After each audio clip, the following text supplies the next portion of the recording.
इस दुनिया में अनगिनत यादगार दोस्तियां होती हैं। हालांकि कुछ सबसे बेहतरीन दोस्तियां व्यक्तियों और जानवरों के बीच होती हैं। व्यक्तियों और जानवरों के बीच ये इंटरेक्शन दिखाते हैं कि उनके बीच कोई सीमा नहीं है।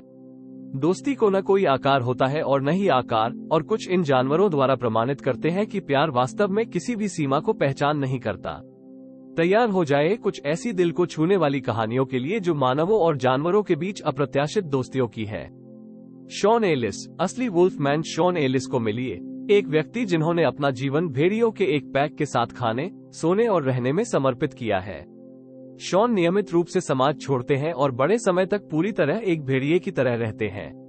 वह अपने नए जीवन शैली के प्रति इतने समर्पित थे कि वे खुद को कभी धोते नहीं, केवल मांस खाते थे, और जब वे अपने नए भेड़िए दोस्तों के साथ सड़क पर थे तो वे जमीन पर सोते थे।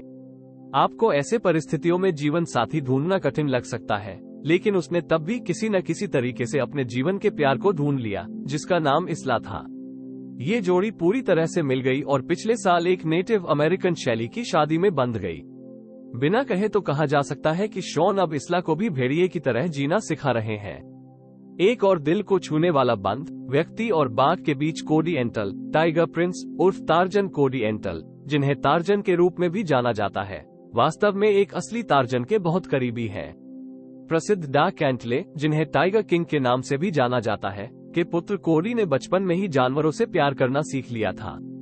कोडी का टार्जन का रूप है और वो लगभग 20 लाख फॉलोअर्स के साथ इंस्टाग्राम पर है, जहां उसने खुद को अपने अनगिनत जंगली जानवरों के साथ की तस्वीरों के साथ साझा किया है, जैसे कि एक डिज्नी कार्टून में। अगर आपको अपने जंगली जीवन में और भी जानवर चाहिए, तो आप कोडी एंटल को उसकी पीठ पर एक बंगाल बाघ उठाते हुए या अपने मन की भाइयों के साथ अपना समय बिताते हुए टिकटॉक वीडियो में देख सकते हैं।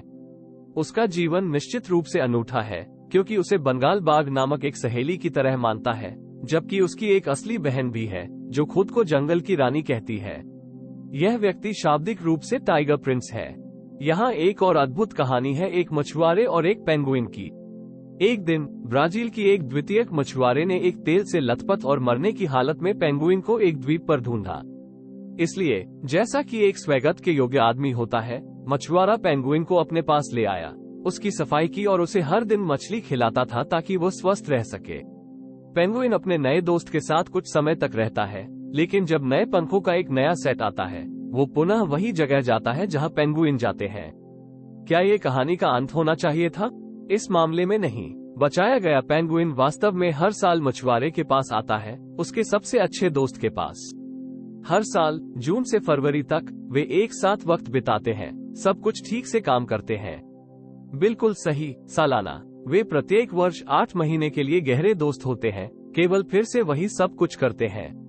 केवल उसके मित्र को ही पेंगुइन उठा सकता है, उसे स्नान करा सकता है, उसे गले लगा सकता है और उसकी पेट को मालिश कर सकता है, और पेंगुइन किसी भी और के पास आने नहीं देता। आपको ये देखने के लिए यह वास्तव में एक अत्यधिक श्रेष्ठ कथा है। हाँ, यहाँ है। ये शताब्दी की सुखद कहानी है। आखिर डीन शनाइडर एक सिंह गर्जन समूह का हिस्सा है। मिलिए डीन शनाइडर से, एक 27 साल के स्विस लड़के से जिन्होंने अपना संपूर्ण जीवन जानवरों की दुनिया में समर्पित कर दिया है। आजकल वो अफ्रीका में रहता है और एक सिंह समूह का गर्वशील सदस्य है। उसकी पत्नी एक हैना है और उसके पास 2 बंदर हैं। डीन ने वन्यजीवों के प्रति अपनी गहरी रुचि की खोज की थी 6 या 7 साल की आयु में, जब उन्होंने टेलीविजन पर महान स्टीव इरविंग को देखकर। हालांकि वो जानवरों के प्रति इतना समर्पित था, उसने मूल रूप से वित्त उद्योग में एक बहुत परंपरागत मार्ग का पालन किया। वित्तीय सलाहकार के रूप में वित्त उद्योग में 3 साल की सफलता के बाद उसने पर्याप्त धन उत्पन्न किया था कि उसने हकुना मताटा परियोजना की शुरुआत कर सका। उसका व्यक्तिगत निजी जानवर संरक्षण केंद्र सार्वजनिक के लिए नहीं है। डीन पर्यटकों को प्रदान नहीं करते और किसी दिन की यात्राओं की अनुमति नहीं देते। उन्होंने ये स्थान जानवरों के लिए बनाया है, मानवों के लिए नहीं। हकुना मताटा स्थान यहाँ के जीवों के लिए एक सुरक्षित, जंगली और जीवन भर का घर है।